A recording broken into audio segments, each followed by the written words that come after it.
wabarakatuh.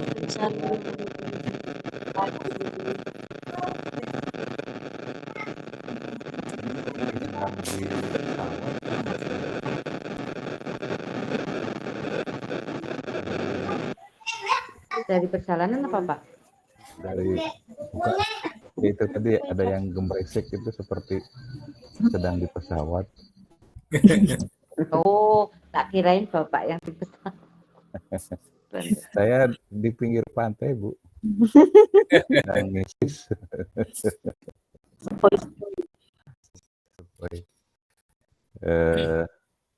Karena apa namanya masih saja terasa masih panas ya Bapak Ibu. Nggih, Pak. Di tempat saya ini sedang nggak hujan, nggak gerimis juga. Jadi, makanya saya ke pinggir pantai aja supaya agak ngisis begitu.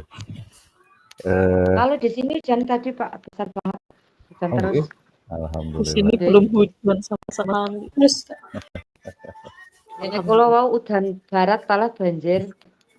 oh,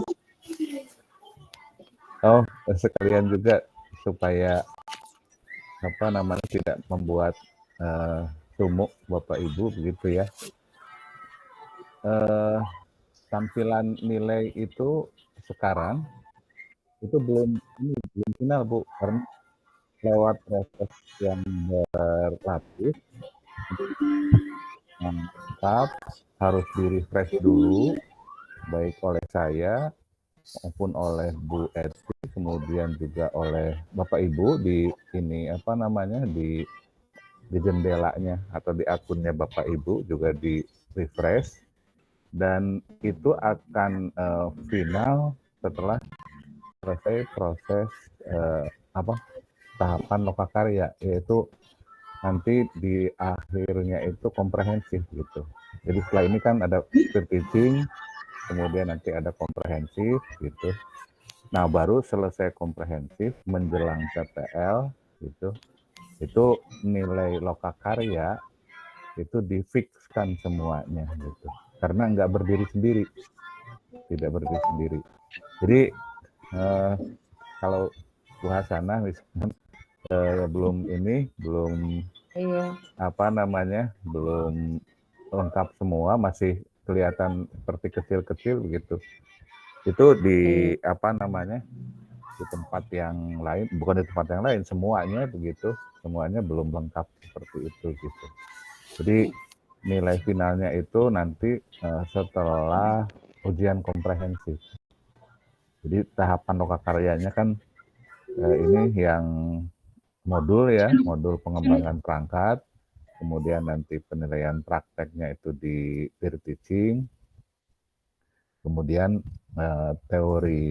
teorinya gitu itu di komprehensif, ujian komprehensif. Nah jadi apa namanya tetap segar saja Bu,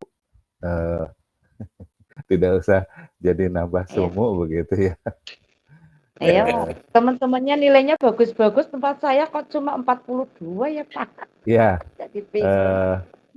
belum terrefresh semuanya dan memang belum di-refresh oleh panitia oleh admin pusat gitu.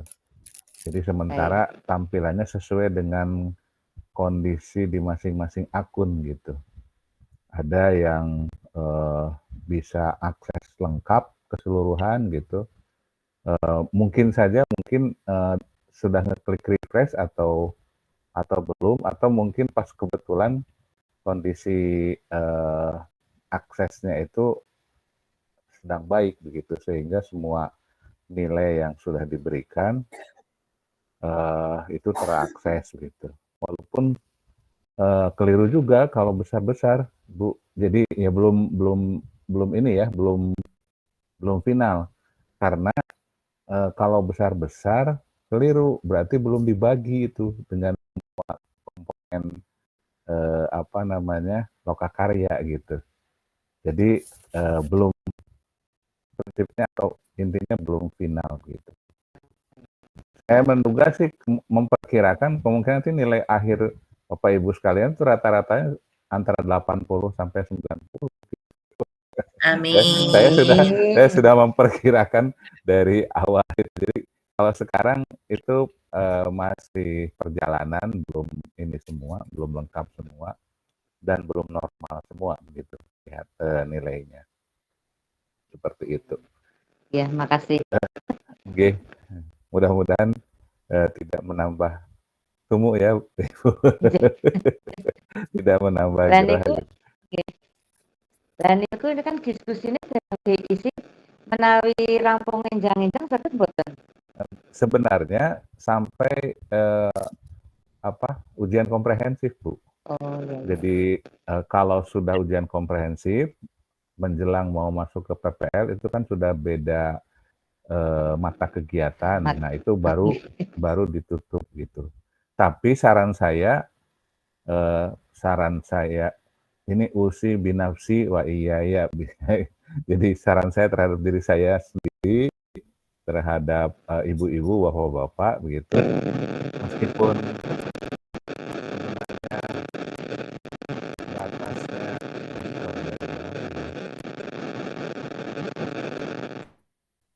meskipun batasnya itu setelah ujian komprehensif gitu.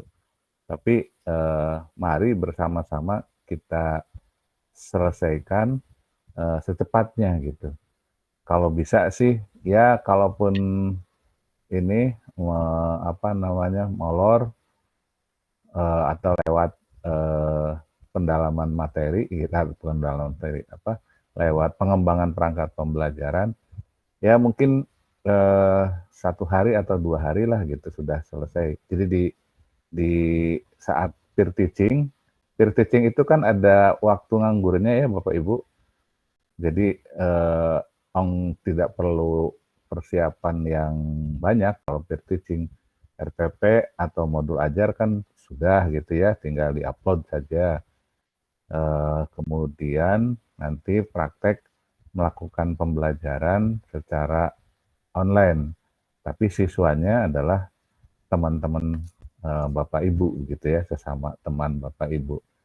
Jadi, nah di luar saat pelaksanaan peer teaching itu tidak ada hal yang harus digarapkan gitu terkait dengan peer teachingnya. Jadi Bapak Ibu bisa menggunakan waktu itu untuk menyelesaikan yang ini pengembangan perangkat gitu sampai dengan proposal PTK. Sehingga selesai peer teaching itu selesai gitu. Tidak ada lagi beban yang kebawa-bawa terus gitu. Gitu Bapak Ibu. Seperti itu. Kok langsung aja ya. Mari kita mulai dengan mengharap ridho dari Allah Subhanahu wa taala. Kita mulai pertemuan pada malam hari ini dengan bersama-sama membacakan basmalah. Bismillahirrahmanirrahim. Nah, Bapak Ibu, untuk malam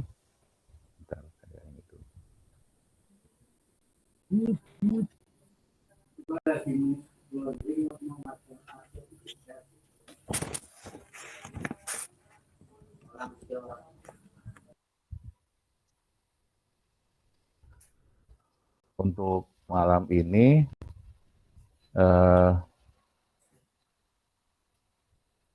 baru ada 2 kan ya yang mengupload proposal PTK dan instrumennya.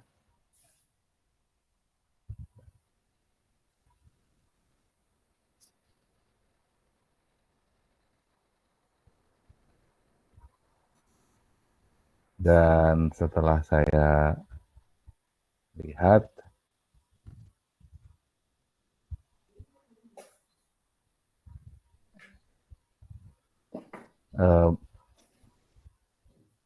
saya merasa perlu menyampaikan terlebih dahulu kerangka berpikir penelitian tindakan kelas itu. Bapak Ibu, saya yakin sudah sering sekali begitu ya mendengar istilah penelitian tindakan kelas gitu. Kalau disingkat titik katanya begitu, PTK titik. Tetapi memang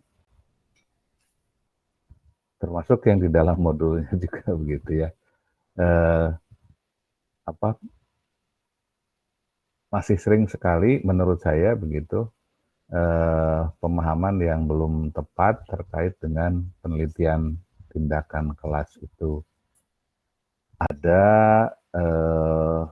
gejala umum gitu ya kalau sedang belajar penelitian tindakan kelas atau PTK, itu biasanya di awal itu ada pertanyaan begini, Pak, kalau saya PTK-nya menerapkan jigsaw, bisa nggak ya Pak? Nah gitu. Menerapkan strategi jigsaw bisa apa enggak ya kalau saya mau PTK Pak, kalau saya PTK-nya itu menerapkan strategi card shot misalkan, bisa apa enggak ya gitu. Nah pertanyaan itu menurut saya pertanyaan yang menggambarkan memang masih ada pemahaman yang perlu diluruskan gitu ya terkait dengan penelitian tindakan kelas. Ada pandangan seolah-olah penelitian tindakan kelas itu adalah menerapkan sesuatu yang baru dalam sebuah pembelajaran gitu.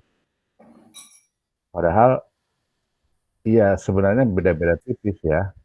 Bisa jadi hampir semua penelitian tindakan kelas itu menerapkan sesuatu yang baru.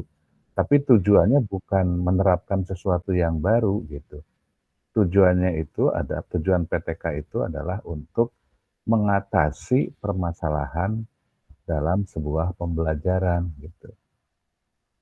Sama seperti eh, kita berobat begitu. Kalau kita berobat, tujuan berobat itu bukan untuk mendapatkan obat yang paling mahal kan gitu. Atau bukan untuk mendapatkan obat yang mereknya paling terkenal gitu. Tetapi tujuan berobat itu adalah untuk mengatasi penyakit yang kita alami gitu, yang kita derita begitu. Jadi ketika ke dokter misalkan saja, tentu saja apa namanya, dokter saya mau berobat, bisa nggak ya kalau saya pakai Mixagrip misalkan gitu. Lah kok ujug-ujug pakai Mixagrip gitu, emang sakit apa? Kan gitu pertanyaannya ya. Kalau berobat itu harus tahu apa sakitnya dulu gitu. Nah baru kalau sudah tahu sakitnya, kita atasi dengan menggunakan obat. Nah, obat yang tepat tergantung penyakitnya apa gitu. Nah, dalam penelitian tindakan kelas juga begitu. Dalam sebuah pembelajaran, apa namanya, tujuannya adalah ingin mengatasi permasalahan yang dialami dalam pembelajaran tersebut, gitu. Maksud mengatasi permasalahan itu adalah menghilangkan hal-hal yang menghambat tercapainya tujuan pembelajaran, gitu. Maka pertama harus dikuasai terlebih dahulu, diketahui terlebih dahulu apa tujuan pembelajarannya. Tentu saja tujuan pembelajaran di sini tujuan pembelajaran tujuan pembelajaran gitu. Kalau dalam kurikulum Merdeka kan ada CP-nya dulu gitu ya. Kemudian ada reng-rengan CP itu kemudian diturunkan atau dirinci menjadi tujuan pembelajaran gitu. Kemudian untuk membelajarkannya supaya jelas urutannya, kemudian kita buat ATP-nya, alur tujuan pembelajaran. Sehingga ada tujuan pembelajaran yang dibelajarkan pada pertemuan pertama, tujuan pembelajaran yang dibelajarkan pada pertemuan kedua, tujuan pembelajaran yang dibelajarkan pada pembelajaran pertemuan yang ketiga, misalkan gitu. Nah, sebuah PTK itu adalah PTK untuk satu tujuan pembelajaran. Sehingga kalau dalam satu semester itu misalkan PAI dan Budi Pekerti itu misalkan kalau dilihat ATP-nya itu ada 5 misalkan, maka penelitian tindakan kelasnya ada 5 penelitian tindakan kelas gitu. Oleh karena itu dalam penelitian tindakan kelas, misalnya untuk mata pelajaran PAI dan Budi Pekerti, itu tujuannya tidak satu buah satu buah penelitian tindakan kelas itu tujuannya bukan untuk mengatasi permasalahan dalam pembelajaran PAI dan Budi Pekerti. Kalau itu satu semester gitu. Atau bahkan mungkin 1 tahun mengatasi masalah pembelajaran PAI dan Budi Pekerti gitu. Atau bahkan mungkin bukan 1 tahun, satu jenjang pendidikan di SD gitu. Nah, itu terlalu luas kalau misalkan nih judulnya itu penerapan metode X dalam rangka meningkatkan kemampuan atau prestasi belajar siswa dalam pembelajaran PAI dan Budi Pekerti. Nah, pertanyaannya yang pembelajaran PAI dan Budi Pekerti yang mana? Di kelas berapa? Itu semester yang mana? Kemudian tujuan pembelajaran yang mana gitu. Kan meskipun sama-sama PAI dan Budi Pekerti, tapi ada beberapa tujuan pembelajaran kan gitu. Nah, satu PTK itu satu tujuan pembelajaran gitu. Nah, jadi kita ingin tahu yang perlu diketahui terlebih dahulu adalah apa tujuan pembelajaran yang akan kita lakukan gitu. Nah, kalau tujuannya seperti itu, kondisi kelas yang seperti ini misalkan ketika Bapak Ibu sekalian melakukan pembelajaran itu ada hal-hal yang diperkirakan akan menghambat pencapaian tujuan pembelajaran? Enggak gitu. Kalau ada, nah itu kita identifikasi. Hal-hal yang kita perkirakan bisa menghambat tujuan pembelajaran itulah yang disebut dengan masalah dalam pembelajaran. Nah, kita identifikasi itu masalahnya. Kemungkinan tidak hanya satu, misalkan siswa kok kelihatan kurang bergairah gitu dalam mengikuti pembelajaran misalkan materi atau pembelajaran tentang Asmaul Husna misalkan saja. Kemudian terlihat juga ada beberapa siswa yang justru melakukan aktivitas yang lain bersama dengan temannya ketika pembelajaran tentang Asmaul Husna misalkan. Dan seterusnya dan seterusnya. Nah, itu masalahnya kemudian dilihat kita ingin mengatasi masalah itu.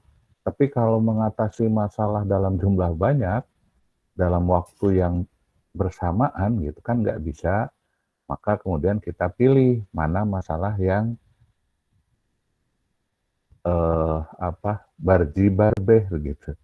Masalah yang jika yang satu dibubarkan gitu diatasi, maka masalah yang lain bisa teratasi atau kita sebut masalah pokok gitu. Masalah yang pokoknya atau masalah yang vitalnya yang mana gitu. Nah, itu kita tetapkan sebagai masalah dalam pembelajaran Asmaul Husna misalkan saja.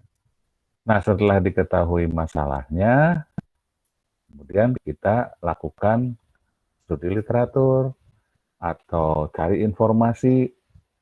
Mungkin ada yang sudah pernah melakukan penelitian tindakan kelas yang dalam pokok bahasan yang sama, yang masalahnya mungkin sama gitu. Nah, kita identifikasi, oh kalau masalahnya itu seperti ini, masalahnya itu A misalkan, maka kemungkinan solusinya itu bisa X, bisa Y, bisa Z gitu misalkan. Nah, tapi kan kita tidak mungkin melakukan beberapa solusi atau tindakan gitu. Maka kita pilih mana tindakan yang paling efektif dan efisien. Oh, yang paling efektif dan efisien untuk mengatasi masalah A itu adalah solusi X gitu. Misalnya dengan mengganti strategi pembelajaran gitu. Atau mengganti media pembelajaran misalkan. Atau mengganti buku ajar misalkan. Atau mengganti pengelolaan kelas misalkan. Bisa macam-macam. Nah, setelah ditentukan solusinya, satu pilihan solusi, maka pada pertemuan berikutnya kita akan terapkan solusi itu. Gitu. Nah, jadi Bapak dan Ibu, penelitian tindakan kelas itu sederhananya adalah sebuah aktivitas yang cermat gitu dalam rangka meningkatkan kualitas pembelajaran di kelas gitu dalam sebuah pembelajaran. Mengatasi permasalahan, meningkatkan kualitas pembelajaran dengan cara mengatasi permasalahan. Gitu. Nah, kalau mengatasi permasalahan, sekali lagi, urutan berpikirnya kan yang pertama kita harus tahu apa tujuan kita. Gitu. Tujuan pembelajarannya apa. Nah, kalau mau mencapai tujuan pembelajaran seperti itu, gitu, kondisi kelas yang begini ini cocok apa enggak? Gitu. Oh, ternyata ada hal yang enggak cocok gitu. Hal yang bisa menghambat pencapaian tujuan. Nah, itu kita sebut dengan masalah. Gitu. Karena kita ingin meningkatkan kualitas pembelajaran dengan cara mengatasi masalah, setelah masalahnya kita ketahui, maka kita cari kemungkinan solusinya. Nah, setelah ketemu solusinya, maka solusi itu kita terapkan dalam pembelajaran kita di kelas. Gitu. Sekali penerapan mungkin belum berhasil, itu namanya siklus 1. Kalau tadi mau melihat apa masalahnya, itu namanya siklus gitu. Nah, kalau sudah ketemu masalahnya, sudah ketemu solusinya, maka solusi itu kan kemudian kita lakukan, kita terapkan dalam pembelajaran berikutnya. Nah, itu menerapkan solusi untuk pertama kalinya, namanya siklus 1, begitu kalau dalam PTK itu. Dalam siklus 1, mungkin belum optimal. Identifikasi lagi apa kekurangan implementasi solusi itu gitu, apa kelemahannya.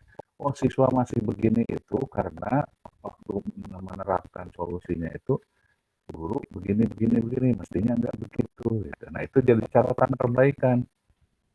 Nah, hal yang akan diperbaiki itu dilakukan pada pertemuan berikutnya, namanya penerapan yang kedua atau siklus kedua. Nah, begitu gambaran penelitian tindakan kelas. Secara secara visual, mungkin secara agak cepat juga saya perlu sampaikan. Bisa kita lihat, ibu-ibu, bapak-bapak? Bisa ya? Bisa, Oke. Nah, ini tapi saya lewat aja penelitian dan sebagainya, nanti bisa sampai subuh kalau saya langsung ke ini aja. Nah, penelitian tindakan kelas itu penelitian gitu. Maksudnya apa? Maksudnya itu ketika menetapkan sesuatu itu tidak asal menetapkan, tetapi berdasarkan refleksi gitu, berdasarkan pemikiran yang matang gitu, kajian yang matang, supaya apa? Supaya misalkan kita kan ingin mengatasi masalah, maka kita harus tahu tujuannya, kemudian kita harus tahu apa masalahnya begitu.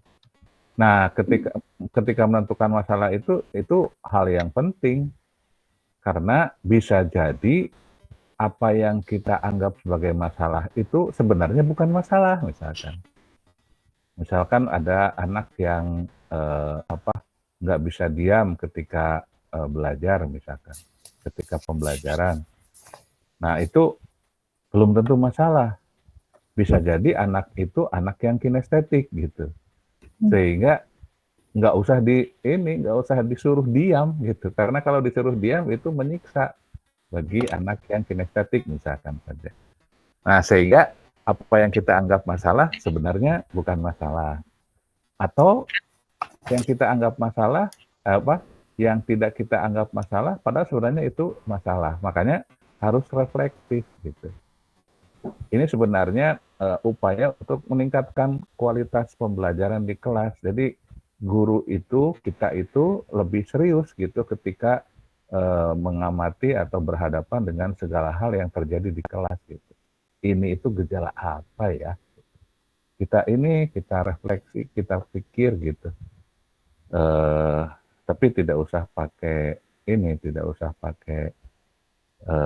minyak yang hangat mungkin ya, dan tidak usah dipijit-pijit begitu. Kalau itu pijat refleksi gitu ya. Nah, tapi yang dimaksud refleksi di sini adalah dipikir gitu, dicermati gitu. Apa-apa yang kita hadapi di kelas itu. Gitu.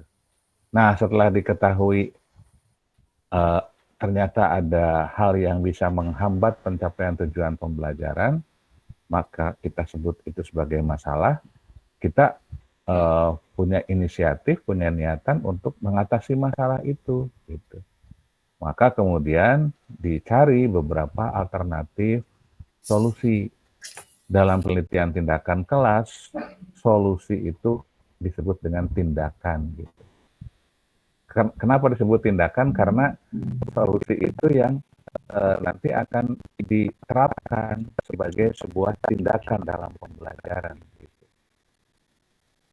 Jadi bedanya penelitian tindakan kelas dengan penelitian yang lainnya, kalau penelitian tindakan kelas itu memberikan ada tindakan yang dilakukan oleh guru atau guru yang melibatkan semua yang ada di kelas gitu, tindakan.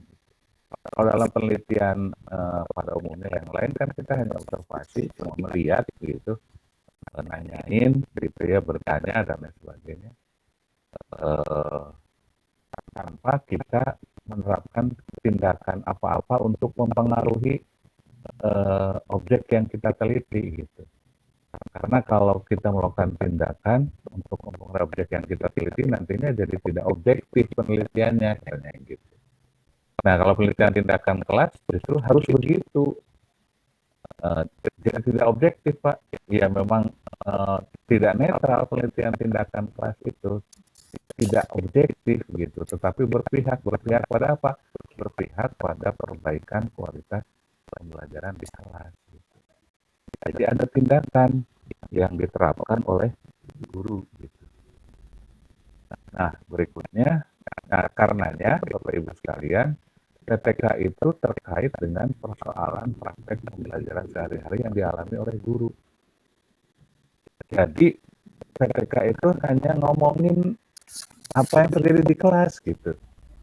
Sehingga latar belakang masalah yang diuraikan itu nggak usah terlalu luas gitu. Di Indonesia pendidikan dan lain sebagainya misalkan saja terlalu luas. Misalkan begini, ini aja dalam pembelajaran PAI dan budi pekerti ada elemen, misalkan kan ada elemen ya, itu lebih spesifik lagi nanti itu. Kita mau PTK-nya itu PTK pada mata pelajaran PAI dan budi pekerti itu elemen yang mana gitu. Misalkan elemen fikih misalkan, atau elemen akidah misalkan, atau akhlak misalkan. Nah, dalam pembelajaran PAI dan budi pekerti, elemen akidah terdapat tujuan pembelajaran, yaitu membuat siswa bisa menjelaskan makna Asmaul Husna misalnya. Nah, dimulai dari itu gitu. To the point, langsung ke pembelajaran kita itu tujuannya untuk apa gitu. Nah, tujuan tersebut sangat penting karena itu disampaikan pentingnya tujuannya, makanya pembelajarannya harus berhasil gitu.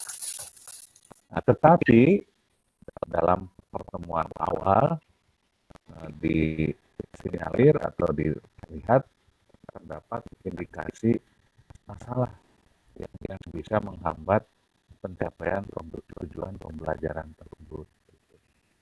Itu kemudian sampaikan masalahnya itu apa.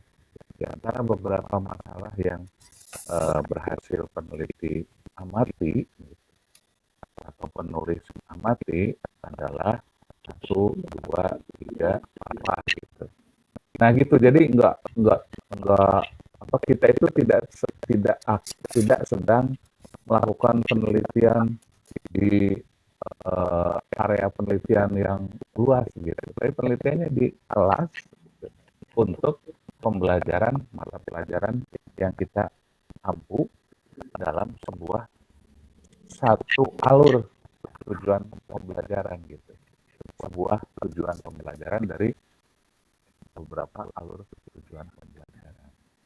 Kalau lebih spesifik lagi, kalau dalam kurikulum Merdeka berarti kan satu tujuan pembelajaran dari beberapa alur tujuan pembelajaran dari sebuah elemen mata pelajaran pendidikan agama Islam dan budi pekerti, yaitu misalkan elemen akidah pada kelas sekian, semester sekian, semester ganjil atau gasar, atau dalam kata lain pada fase apa gitu, fase B atau fase A atau fase C, seperti itu.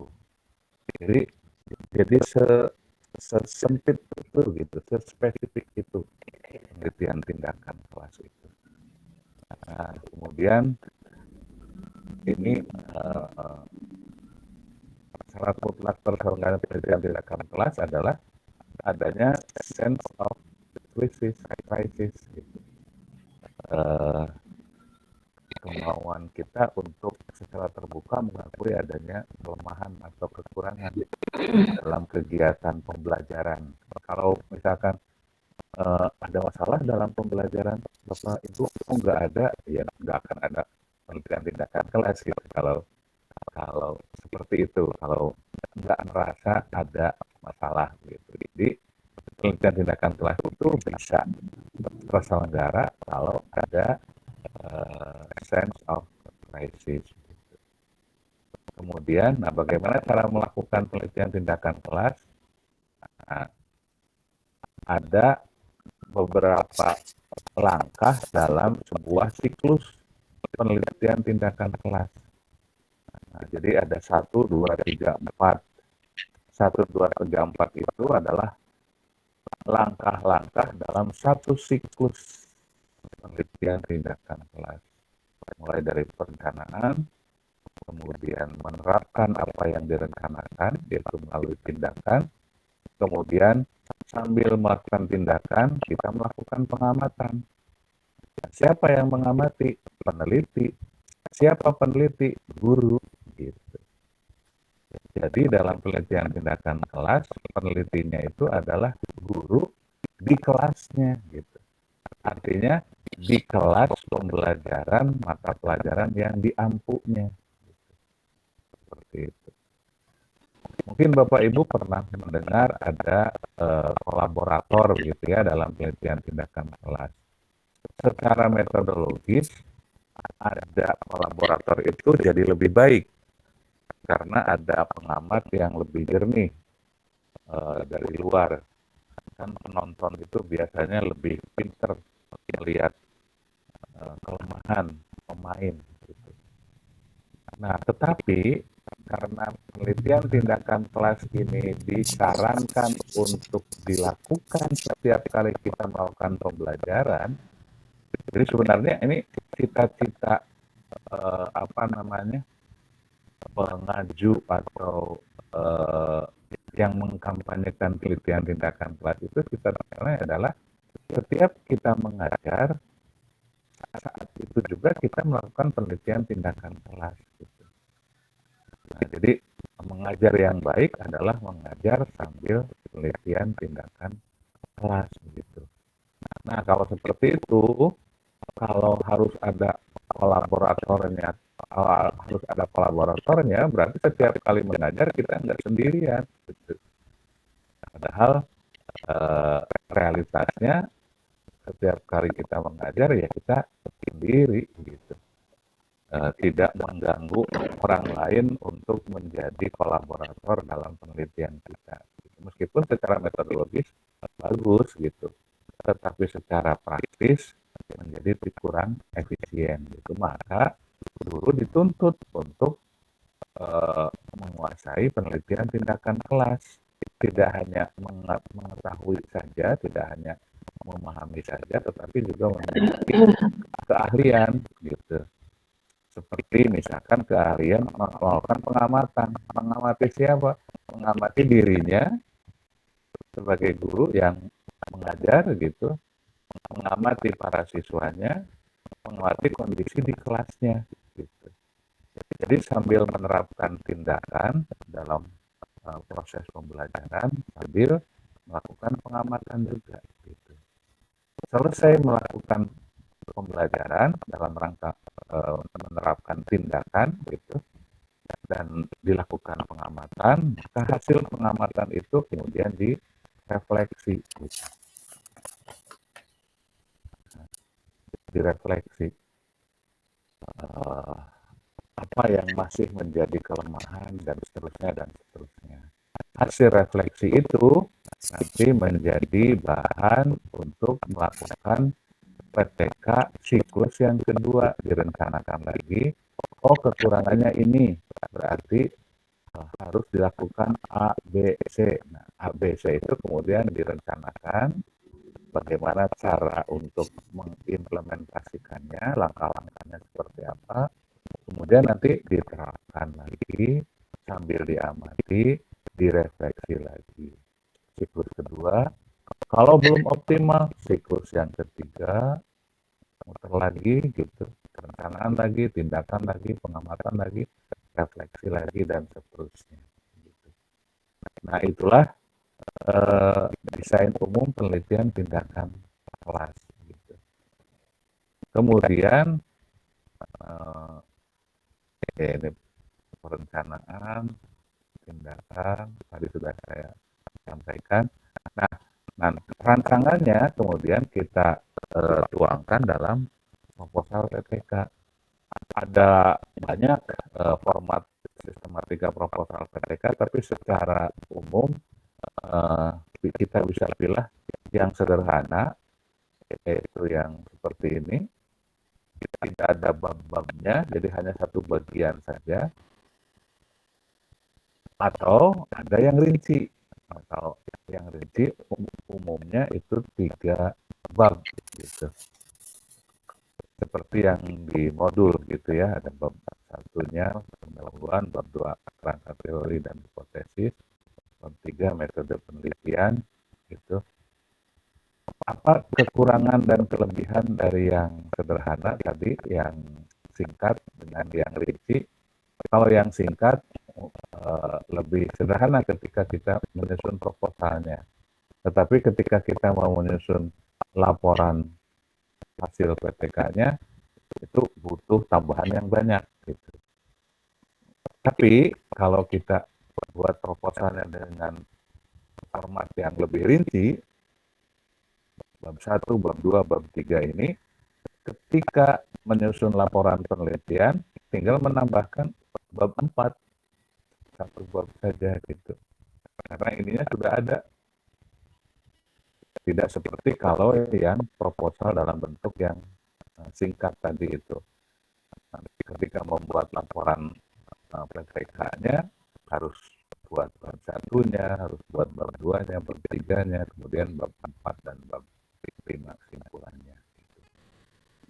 Nah, Bapak Ibu dalam dalam apa namanya lokakarya ini yang singkat ini, Bapak Ibu bisa pilih yang sudah dua, Pak Rohmat dan Bu Catur ya kalau nggak salah. Nah itu menggunakan yang bab silakan, nggak apa-apa, lanjutkan gitu. Bagi yang belum bisa dimilih gitu, mau yang ini gitu, yang yang singkat tidak ada babnya, hanya satu bagian saja gitu, atau mau yang rinci silahkan. Isinya apa saja. Nah ini ininya ya, poin-poinnya Bapak Ibu sekalian. Kalau ini saya apa namanya, saya beri ilustrasi yang singkat gitu, kalau proposalnya yang singkat. Nah, pertama diawali dari judulnya terlebih dahulu. Ada beda Bapak Ibu sekalian antara apa namanya, penelitian tindakan kelas dengan penelitian pada umumnya yang bukan penelitian tindakan kelas. Dilihat dari judulnya saja sudah kelihatan. Kalau kita lihat sebuah judul penelitian gitu, kita bisa memperkirakan bahwa penelitian yang judulnya kayak gitu itu penelitian tindakan kelas atau bukan gitu. Dengan cara mengidentifikasi kalau dalam judul itu ada 3 komponen, yaitu ada target atau tujuan, ada pernyataan tentang target atau tujuan, kemudian ada pernyataan tentang tindakan atau cara mencapai tujuan, dan ada pernyataan tentang wilayah atau area penelitian, berarti itu adalah penelitian tindakan kelas gitu. Tetapi kalau tidak ada 3 komponen ini, berarti bukan penelitian tindakan kelas. Contoh misalkan ini, pengaruh penggunaan media pembelajaran animasi terhadap minat belajar pendidikan agama Islam siswa kelas 11 TAV 1 SMK Negeri 2 Banyumas. Nah, dari judul ini kita bisa melihat ada target atau tujuannya enggak? Enggak ada gitu. Tapi kalau lihat yang di bawah, peningkatan motivasi belajar siswa dalam pembelajaran PAI, materi beriman kepada kitab-kitab Allah melalui penerapan media interaktif dalam pembelajaran PAI siswa kelas 11 MIPA 2 dan seterusnya gitu. Nah, kita lihat ada tujuannya. Peningkatan motivasi belajar siswa dalam pembelajaran PAI materi beriman kepada kitab-kitab Allah gitu. Seperti itu.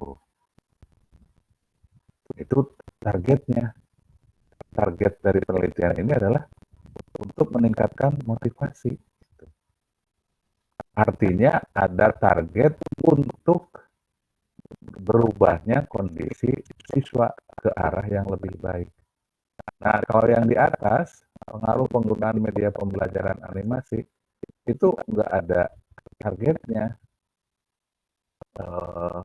Peneliti hanya pengen tahu aja gitu.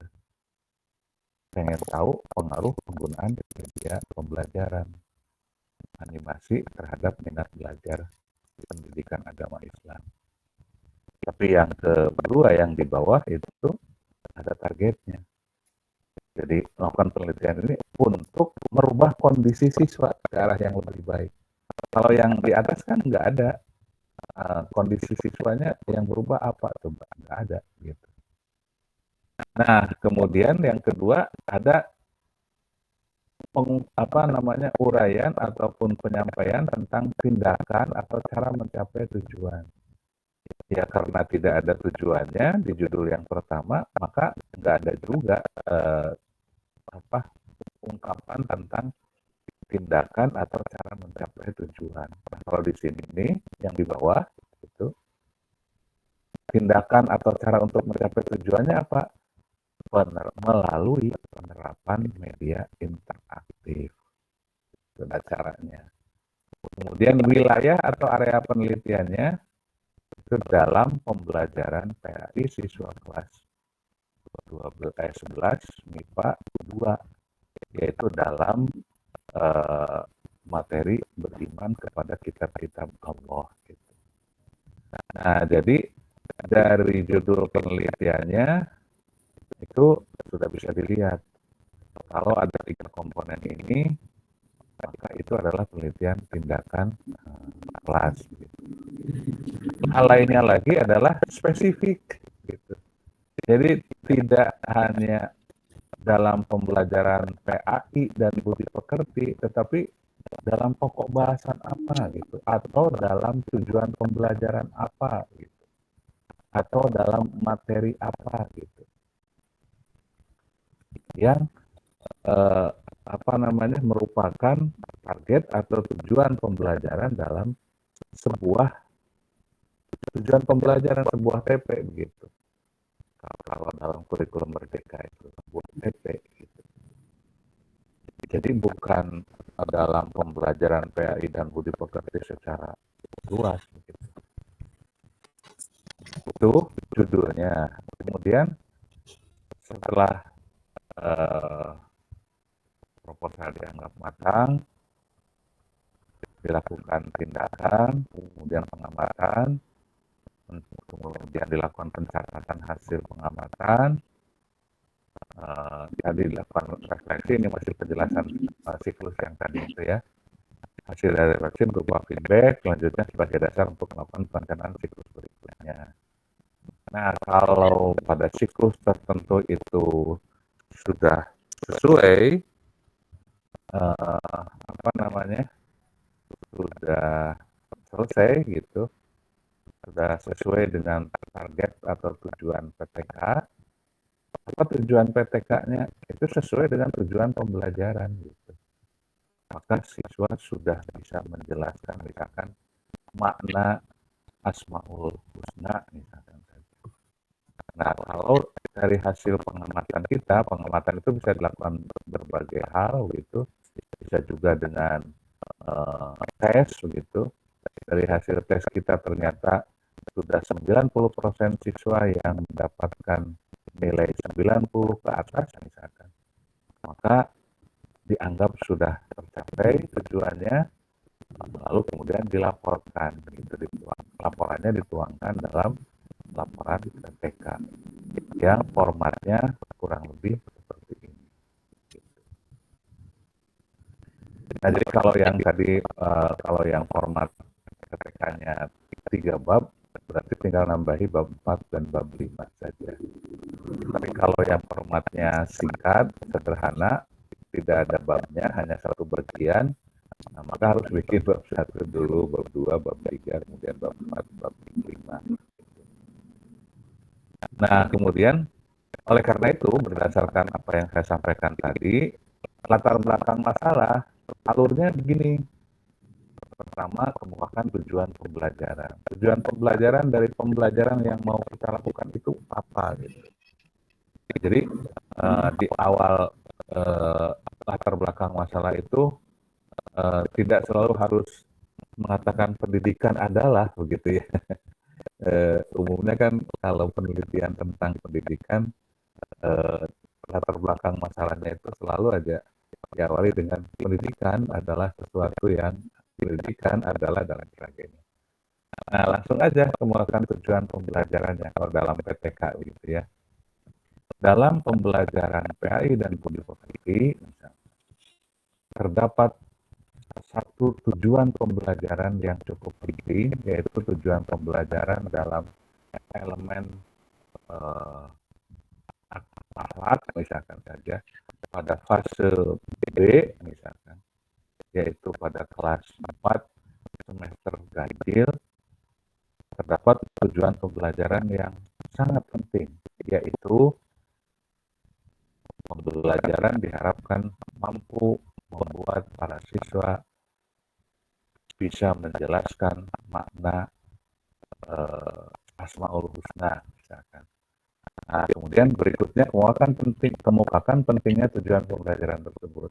Sampaikan tujuan pembelajaran tersebut penting karena dengan memahami Asmaul Husna maka kehidupan siswa akan diwarnai dengan sifat-sifat yang terdapat di dalam Asmaul Husna dan seterusnya gitu.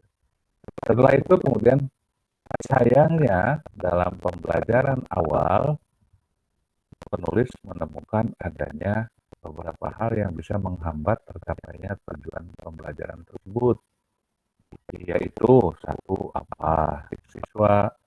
terdapat siswa yang cenderung melakukan aktivitas yang lain bersama dengan temannya. Dua, terdapat siswa yang menunjukkan raut tidak bersemangat di dalam mengikuti pembelajaran. Tiga, apalagi dan seterusnya. Gitu. Nah, kemudian berikutnya kemukakan satu masalah pokok. Dari sekian masalah yang penulis identifikasi, penulis menganalisis dan mendapatkan simpulan bahwa akar dari masalah tersebut adalah sebutkan. Gitu. Artinya, jika masalah tersebut bisa diatasi, maka masalah-masalah lain akan ikut teratasi. Tadi saya sampaikan bardi barbe atau tiji tibe gitu ya, mati siji mati kabeh. Atau ada beberapa mahasiswa S1 yang saya mengampu mata kuliah yang mereka ikuti begitu, yang japri, kemudian ada di DP-nya itu ada tanda status WA-nya gitu ya. Nah, ternyata ada banyak ketika saya kepo, saya klik lihat ada ini ungkapan jarji jarbe katanya gitu. Ganjar siji, ganjar kabeh gitu. Apalagi sekarang sudah dipilih gitu ya wakilnya Pak Prof. Mahfud akan membuat para yang terbiasa bermain-main dengan anggaran dan lain sebagainya tiarap gitu, dan pasti akan memberikan akan menciptakan image negatif tentang Pak Mahfud supaya beliau tidak terpilih, karena kalau beliau terpilih bahaya bagi mereka yang biasa bermain-main dalam anggaran atau mempermainkan hukum dan lain sebagainya. Karena Pak Mahfud kan galak banget begitu ya dalam masalah hal seperti itu. Nah, tinggal ya mau yang begitu gitu atau mau yang baik-baik saja gitu terhadap kemungkinan penyelewengan dan lain sebagainya. Maaf, jadi ke situ tadi dari mana ya? Oh, itu jadi masalah pokok itu kalau di bahasa Jawa itu istilah Jawa ya ada tiji tibe begitu ya. Artinya kalau beberapa masalah, nah kalau ada sebuah masalah, misalkan masalahnya itu ada masalah A, masalah B, masalah C, masalah D, masalah E gitu. Nah, dari 5 masalah itu ada satu masalah yang kalau masalah itu teratasi, maka masalah yang lain akan ikut teratasi. Jadi kalau masalah itu mati gitu, maka mati masalah yang lainnya.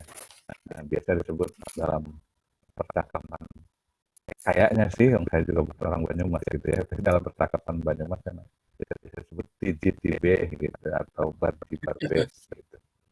Seperti itu. Atau kalau dalam istilah studinya itu disebut dengan masalah yang memiliki trickle down effect gitu, atau efek domino. Efek domino itu kalau kartu domino kita jajarkan, berdirikan gitu ya. Kalau kita mau mau merobohkan semuanya, kita tidak perlu merobohkan semuanya.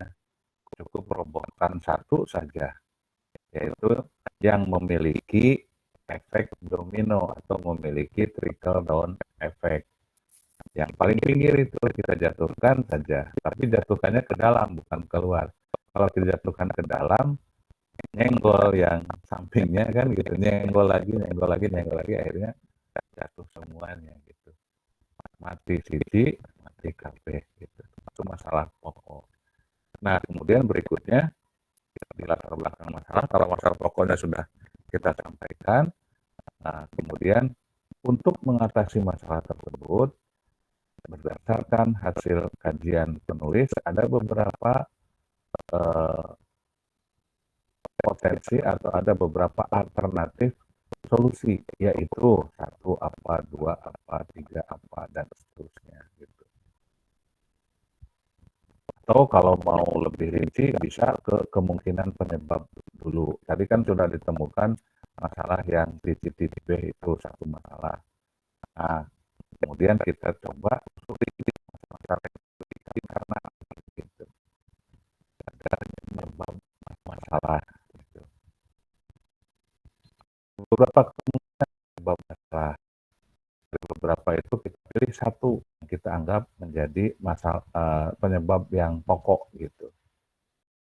Nah, setelah itu kemudian kita identifikasi beberapa solusi gitu. Disampaikan di dalam latar belakang masalah itu beberapa alternatif solusi yang bisa dilakukan untuk mengatasi masalah tersebut atau untuk menghilangkan penyebab pokok dari masalah tersebut adalah 1 apa, 2 apa, 3 apa, dan seterusnya. Dari sekian alternatif solusi itu, nah, kemudian berikutnya nih di bawahnya, kemudian satu cara atau tindakan yang paling efektif. Dari sekian masalah yang penulis identifikasi, masalah yang paling solusi yang paling efektif dan efisien adalah misalkan mengganti media pembelajaran dengan menggunakan media audio visual berupa video misalkan saja. Nah, kemudian berdasarkan paparan di atas, penulis akan melakukan penelitian tindakan kelas dalam rangka meningkatkan kemampuan siswa dalam menjelaskan makna Asmaul Husna misalkan saja melalui penerapan tindakan yaitu strategi pembelajaran aktif misalkan saja dengan menggunakan media audio visual berupa video misalkan dalam pembelajaran PAI dan budi pekerti pokok bahasan Asmaul Husna misalkan. Nah, gitu. Nah, jadi latar belakang masalahnya itu fokus pembelajaran yang terjadi di kelas gitu, seperti itu. Enggak ke mana-mana, enggak sampai persoalan nasional atau persoalan dunia misalkan atau bahkan sampai persoalan akhirat begitu. Tapi fokusnya itu ya dalam pembelajaran di kelas kita gitu. Dalam sebuah pembelajaran dengan sebuah tujuan pembelajaran tertentu gitu. Nah, kemudian rumuskanlah rumusan masalah. Rumusan masalah dalam penelitian tindakan kelas ini perlu ditambahkan yang di modul ya. Kalau yang di modul kan berupa pertanyaan. Nah, perlu ditambahkan Bapak Ibu. Pertanyaan itu kan bisa question, bisa interrogatif gitu. Kalau question itu menanyakan untuk mendapatkan penjelasan gitu. Bagaimanakah, apakah gitu. Tapi kalau interrogatif itu kan pertanyaan yang jawabannya itu hanya 2, ya atau tidak gitu. Nah, PTK rumusan masalahnya itu pertanyaan yang berupa interrogative sentence yang berupa pertanyaan interogasi gitu. Di sini saya sampaikan pertanyaan yang mempertanyakan keterwujudan hipotesis. Tadi kan hipotesisnya jika pembelajaran PAI dan budi pekerti pokok bahasan atau materi Asmaul Husna dibelajarkan dengan menggunakan media audiovisual berupa video, maka akan terjadi peningkatan kemampuan siswa dalam menjelaskan makna Asmaul Husna. Itu hipotesisnya, kan dugaannya begitu. Nah, rumusan masalahnya tinggal tambahi apakah gitu. Apakah jika pembelajaran Asmaul Husna dilakukan dengan menggunakan metode atau menggunakan media audiovisual berupa video, akan meningkatkan kemampuan siswa dalam menjelaskan makna Asmaul Husna. Nah, gitu. Jawabannya kan bukan pembelajaran PAI dan budi pekerti dengan pokok bahasan Asmaul Husna dilakukan dengan bla bla bla dan seterusnya. Bukan itu jawabannya, kan. Jawabannya itu iya atau tidak gitu. Itu rumusan masalah dalam PTK. Berbeda dengan rumusan masalah pada penelitian non PTK. Umumnya kan bagaimanakah pengaruh X terhadap Y gitu ya. Atau bagaimanakah implementasi strategi pembelajaran X dalam pembelajaran apa gitu. Nah, jawaban terhadap pertanyaan itu kan panjang karena itu pertanyaan yang merupakan question gitu. Sementara kalau penelitian tindakan kelas, pertanyaan dalam rumusan masalahnya itu interrogatif gitu. Ini nanti saya share ya Bapak Ibu sekalian, sebagai bahan untuk disimak lebih lanjut gitu. Nah, kemudian definisi operasional. Definisi operasional itu meliputi, jadi kalau kita mau melakukan penelitian tentang sebuah objek, kan kita harus tahu objek itu apa gitu ya. Jadi kalau mau meneliti penerapan sebuah media pembelajaran dalam pembelajaran tertentu, misalkan dalam pembelajaran PAI, maka kita harus tahu terlebih dahulu yang dimaksud pembelajaran PAI itu apa, dan dalam penelitian ini secara spesifik itu elemen apa gitu dalam PTK ini gitu. Itu didefinisi operasionalkan. Misalkan saja dalam pembelajaran dalam PTK ini objek yang diteliti adalah penerapan media audiovisual dalam pembelajaran PAI dan budi pekerti, elemen akhlak gitu, fase B misalkan atau fase C misalkan saja. Dan dalam hal ini yang dimaksud dengan, nanti disampaikan, yang dimaksud dengan pembelajaran akhlak adalah pembelajaran di seputar bla bla bla bla dan lain sebagainya. Kemudian yang didefinisi operasionalkan berikutnya adalah tujuan pembelajaran. Tadi itu menjelaskan makna Asmaul Husna. Yang dimaksud dengan kemampuan untuk menjelaskan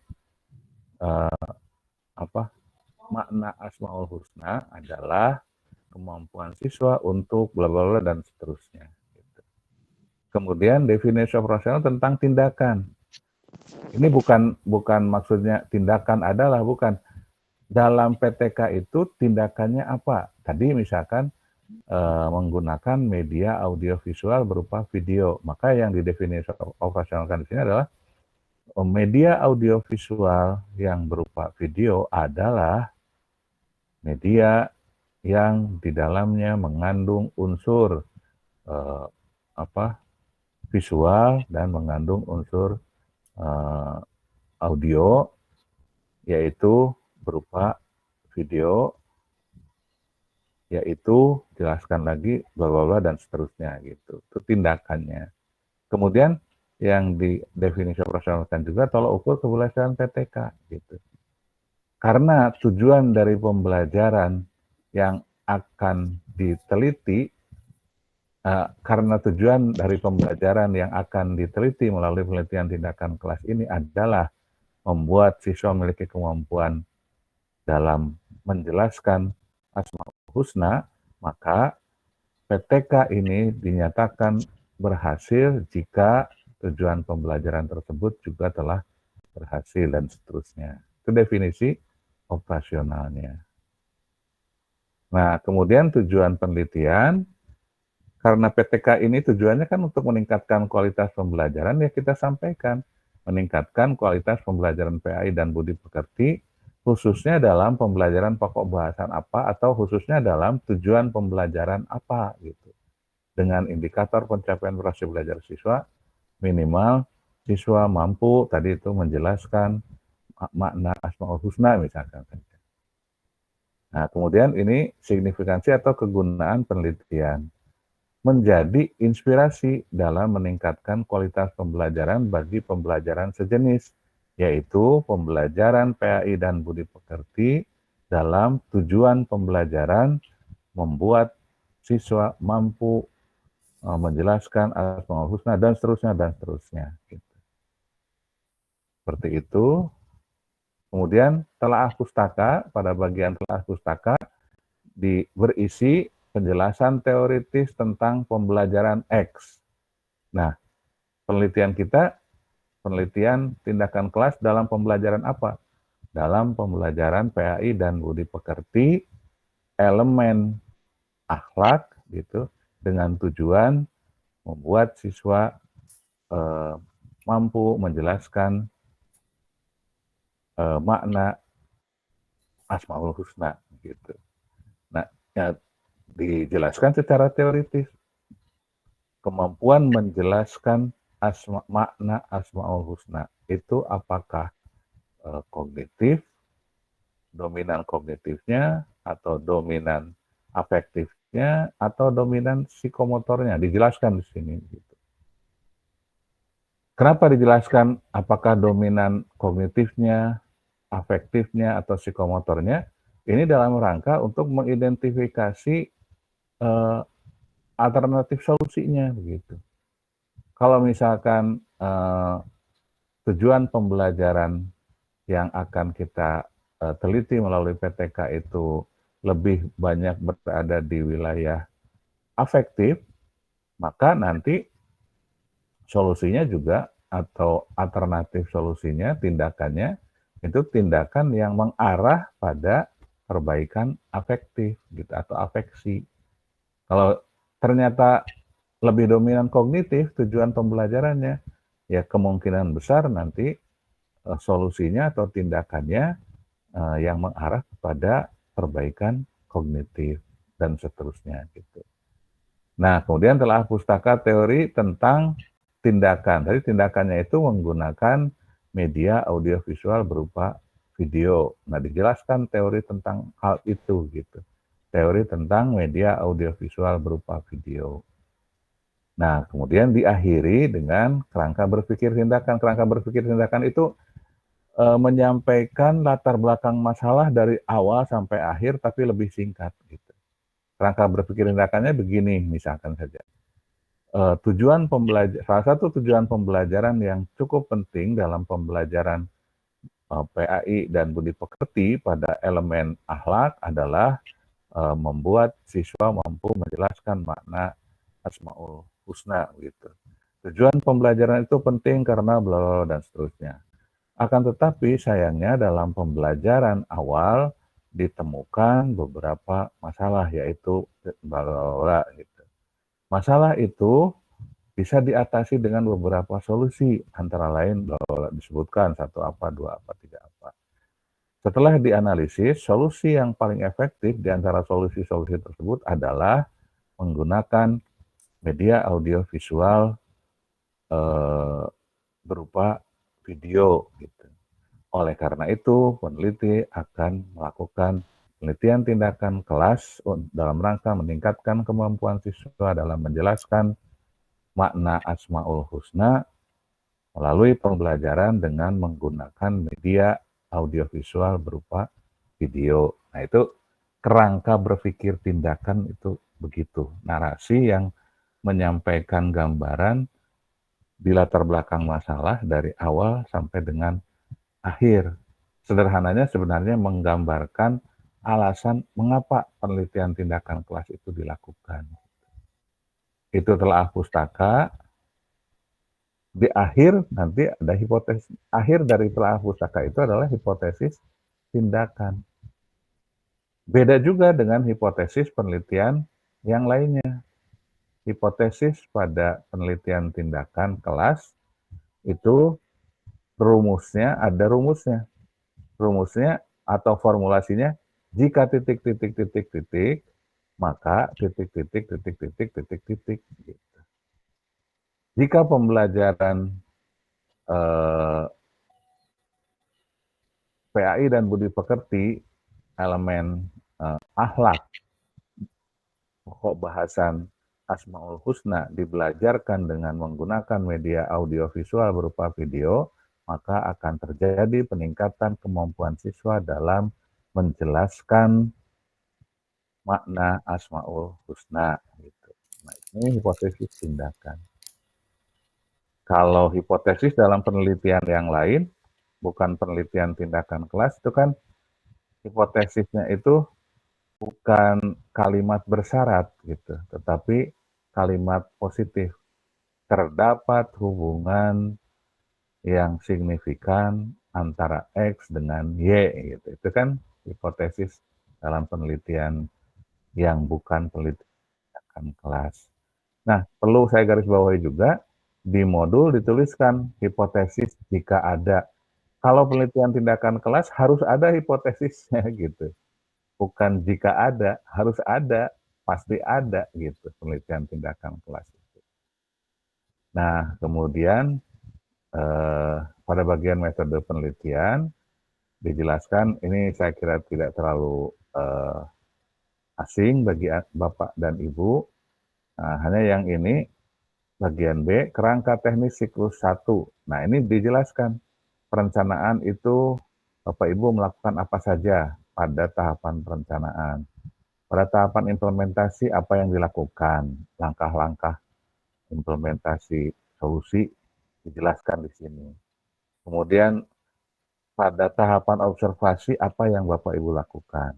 Melakukan observasi, instrumen observasinya apa, misalkan dijelaskan di situ. Kemudian pada tahapan refleksi apa yang Bapak Ibu lakukan. Nah, pada bagian ini menjelaskan apa yang Bapak Ibu lakukan pada siklus pertama dalam langkah perencanaan, implementasi, observasi, kemudian refleksi. Kemudian siklus yang keduanya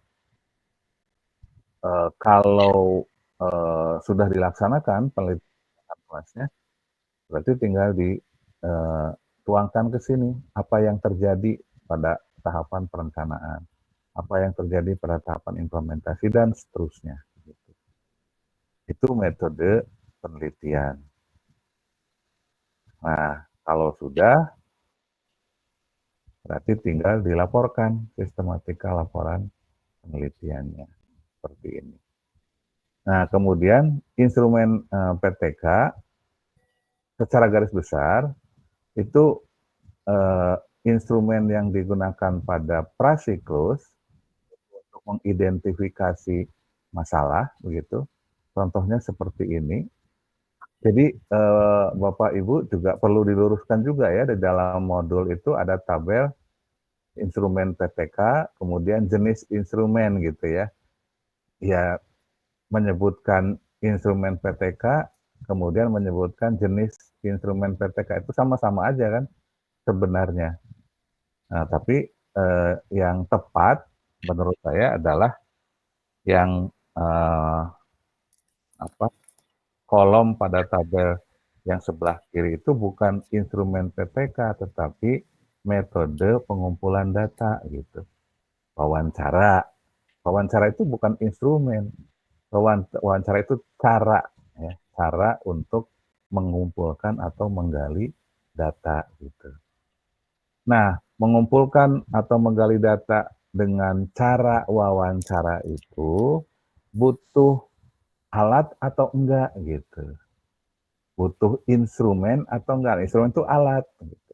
Kalau wawancaranya langsung, supaya kita tidak lupa apa saja yang harus diwawancarakan, harus ditanyakan, maka kita butuh panduan wawancara atau pedoman wawancara. Nah, itu instrumen. Kalau wawancaranya tidak langsung, tapi kita titipkan pertanyaannya ke kertas, gitu, maka ada instrumen yang berisi daftar pertanyaan untuk dijawab oleh atau diisi oleh informan atau subjek penelitian. Namanya angket gitu atau kuesioner. Nah, itu instrumen gitu. Kalau cara menggali datanya observasi, pengamatan itu cara bukan instrumen gitu. Maka supaya pengamatannya terarah perlu ada pedoman pedoman observasi. Nah, pedoman observasi yang berisi catatan tentang apa saja yang harus diobservasi itu namanya instrumen. Nah, dalam PTK secara garis besar, Bapak Ibu, instrumen itu kita butuhkan pertama ketika kita menggali atau mengidentifikasi masalah pada pembelajaran awal, gitu ya. Maka instrumennya berupa tabel seperti ini, salah satu contoh alternatifnya itu. Kita cek ada masalah apa yang ditemukan, kemudian apa faktor penyebabnya, kemudian apa alternatif solusi atau tindakannya. Nah, kalau sudah ketemu masalahnya dan sudah ketemu solusinya, maka pada pembelajaran berikutnya kan solusi itu diterapkan. Maka instrumennya ini salah satu contohnya misalkan instrumen observasi pada saat tindakan diimplementasikan. Nah, sebelum mengimplementasi tindakan, itu kan kita membuat rancangan terlebih dahulu, langkah-langkahnya apa saja. Langkah pertama apa, langkah kedua apa, langkah ketiga apa. Nah, dalam instrumen observasi, kita cek apakah langkah pertama dilaksanakan apa tidak. Dilaksanakan, ya atau tidak gitu. Kalau dilaksanakan, bagaimana kondisi guru? Kita jelaskan. Kondisi guru relatif agak canggung karena tindakan yang diterapkan merupakan sesuatu yang baru dan seterusnya gitu. Kondisi siswa terlihat relatif antusias karena mereka menemukan sesuatu yang baru yang sebelumnya tidak pernah mereka temukan dalam pembelajaran sebelumnya misalkan dan seterusnya. Langkah kedua apa? Begitu juga terlaksana atau tidak. Kondisi guru ketika mengimplementasikan langkah yang kedua itu bagaimana, kondisi siswa bagaimana, dan seterusnya. Nah, setelah selesai, kemudian dilakukan evaluasi, bisa melalui tes misalkan, nah hasilnya dituangkan di sini. Nah, jadi bisa ada dua supaya tidak terlalu mindset itu apa ya dalam bahasa Sundanya itu nggak terlalu bertele-tele gitu, dihimpun aja dalam dua instrumen. Ini instrumen untuk mengidentifikasi masalah, kemudian ini instrumen untuk mengecek keterlaksanaan tindakan begitu dalam penelitian tindakan kelas beserta hasilnya. Nah, begitu Bapak Ibu terkait dengan penelitian tindakan kelas. Mohon maaf, ini saya sudah sudah potong-potong dan sudah saya coba percepat begitu, tapi supaya utuh terpaksanya ya saya sampaikan semuanya terlebih dahulu, meskipun waktunya jadi cukup panjang gitu. Ini udah mau jam 9 gitu ya. Nah, seperti itu. Itu kalau saya sebut itu kerangka umumnya gitu. Kerangka umumnya aja sudah sepanjang begitu ya. Nah, kemudian mungkin ada beberapa hal teknis atau hal praktis atau hal yang lain yang luput atau belum saya sampaikan, Bu Eti mungkin akan menyampaikan beberapa hal terkait hal itu. Oke, Nggih, monggo Bu bismillah. Eti. Assalamualaikum warahmatullahi wabarakatuh. Waalaikumsalam warahmatullahi Waalaikumsalam warahmatullahi wabarakatuh. wabarakatuh. Alhamdulillah sekali kita bertemu dengan Pak Sony ya. Dari paparan Pak Sony kayaknya sudah sangat jelas nggih. Saya juga jadi semangat kepengen PTK lagi. Ternyata kalau kita mengadakan pelatihan, narasumbernya Pak Sony kayaknya PTK-nya langsung jadi nih.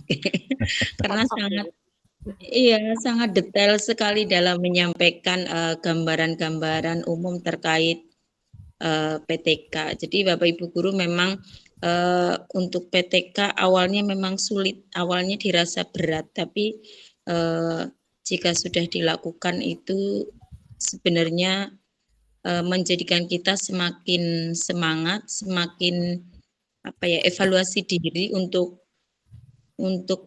menyuguhkan pembelajaran yang semakin hari itu semakin baik dan semakin baik begitu.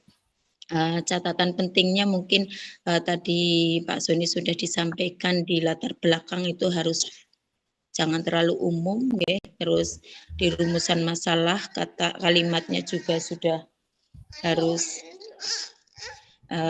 jelas gitu. Jadi kayaknya untuk PTK Pak Sony sudah jelas lah, hanya prinsipnya dari saya PTK itu membuat kita semakin semangat, semakin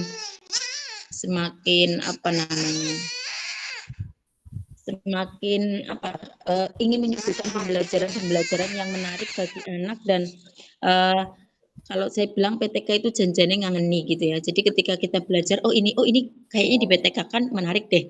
Ini di PTK kan menarik deh. Apalagi kondisi anak-anak sekarang efek zonasi dan efek pandemi itu luar biasa sekali. Banyak sekali hal-hal yang menuntut kita untuk lebih kreatif dalam melakukan kegiatan pembelajaran. Jadi tetap semangat Bapak Ibu, apalagi ini rata-rata guru SD itu kayaknya anak-anak sekarang itu kan, kalau SD mungkin belum fokus ke HP nggih, kalau SMP sudah fokus ke HP, jadi anak-anak ada yang gaya belajar kinestetiknya itu jauh lebih banyak daripada yang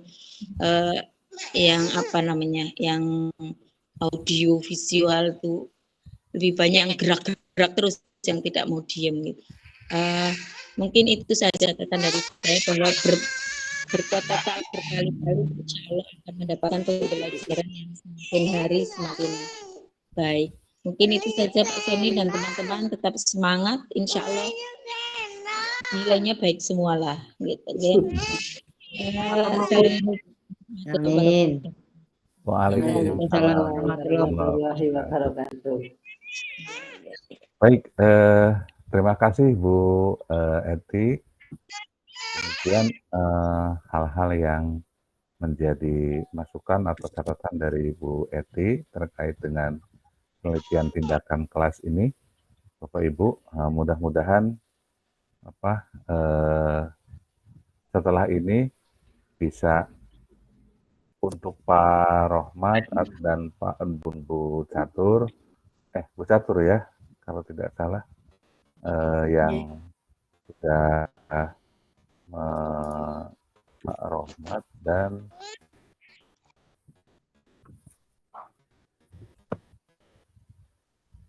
Bu Sofa, Pak Rohmat dan Bu Sofa ya. Silakan dilakukan revisi sesuai dengan yang bisa Pak Rohmat dan Bu Sofa tangkap dari apa yang tadi saya paparkan. Saya tenang-tenangkan nada suara saya, padahal sebenarnya sambil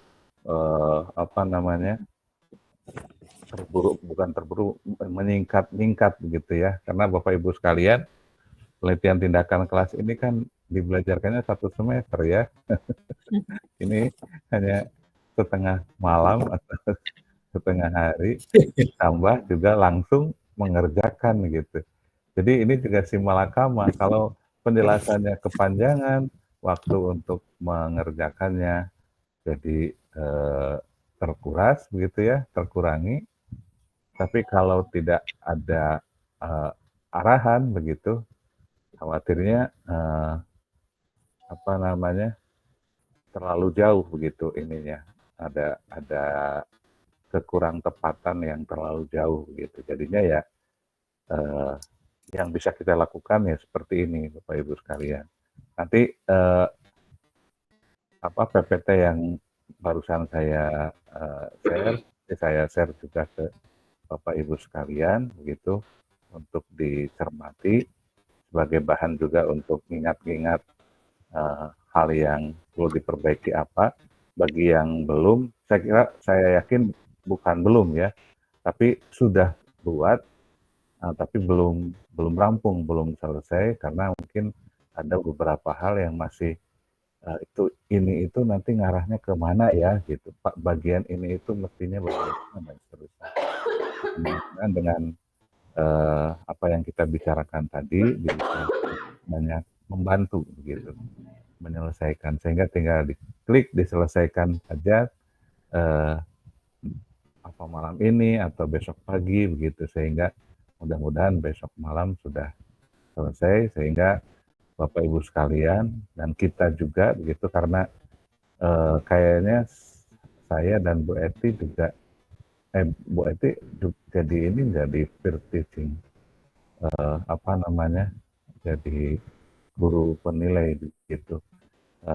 Sama juga kalau ini belum selesai, nanti pada saat melaksanakan peer teaching jadi double gitu, ada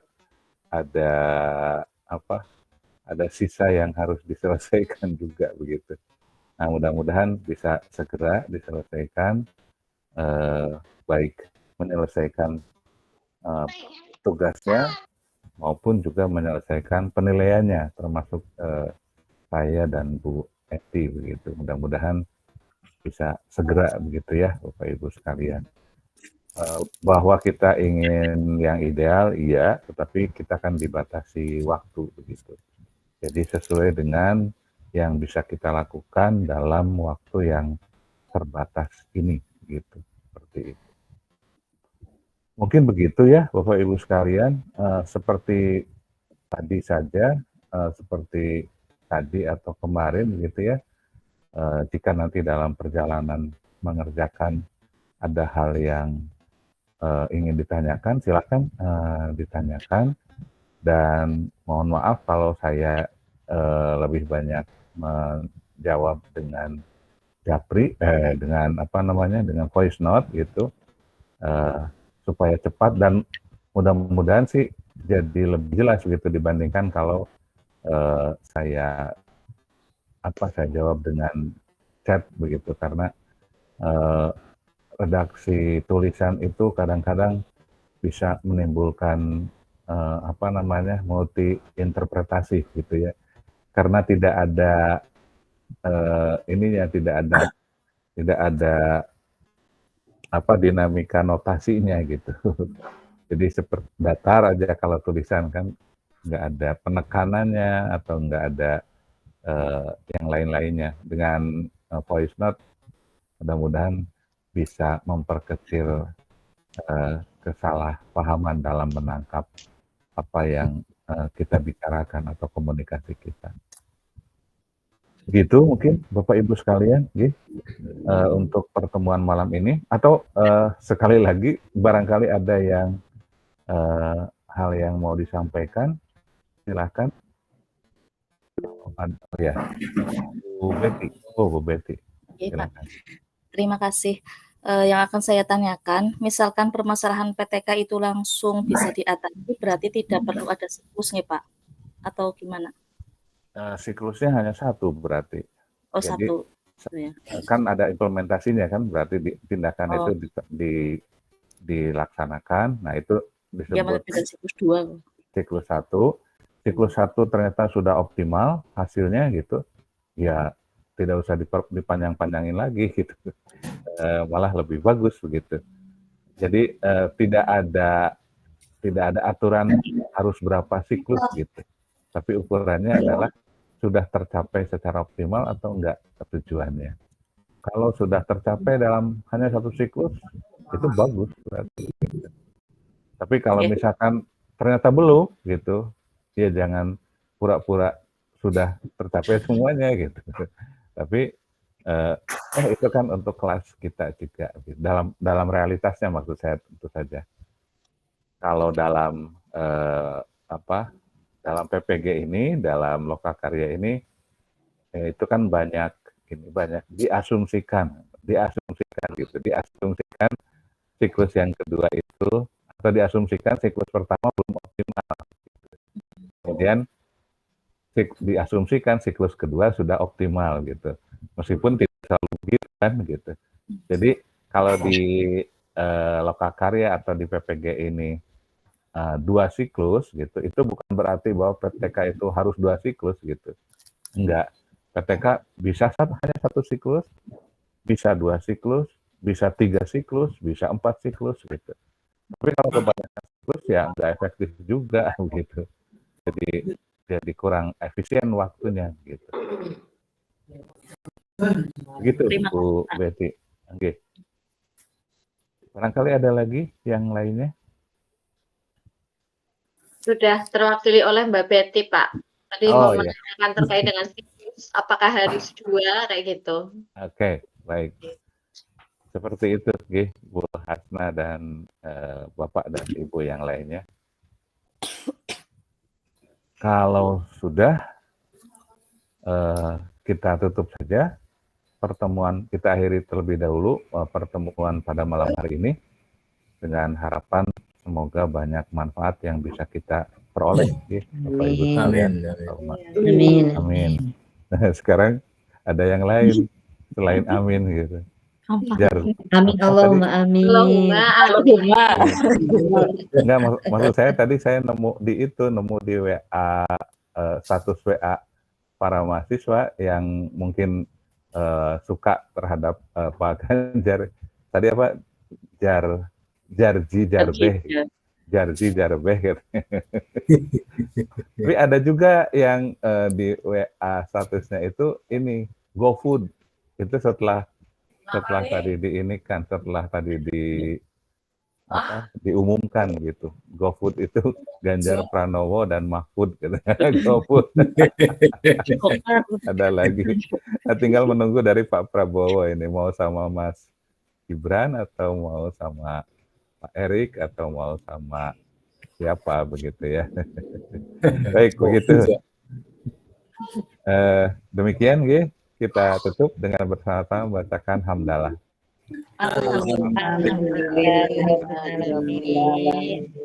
Matur nuwun Bu Eti, matur nuwun semuanya. Pada Assalamualaikum warahmatullahi wabarakatuh. Waalaikumsalam warahmatullahi wabarakatuh.